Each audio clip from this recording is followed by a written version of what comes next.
அனைவருக்கும் வணக்கம்.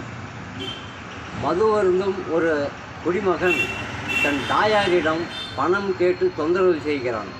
அந்த தாயாகப்பட்டவள் தன் மகனுக்கு அறிவுரை கூறுகிறாள். அந்த அறிவுரையை ஒரு கவிதையாக சொல்லுகிறேன், கேட்டு மகிழுங்கள். மது அருந்த போகாதே என் மகனே, எனக்காக நீ பிறந்தது ஒரு மகனே. தாய் சொல்லை கேளடா திருமகனே, கனவொன்று நான் கண்டேன் பார்மகனே. விலங்குகள் ஊருக்குள் நுழையக் கண்டேன், விலையில்லா உயிர் சேதம் ஆகக் கண்டேன். விண்ணிலே மனித இனம் பறக்கக் கண்டேன், வீடெல்லாம் மழைநீரில் மிதக்கக் கண்டேன்.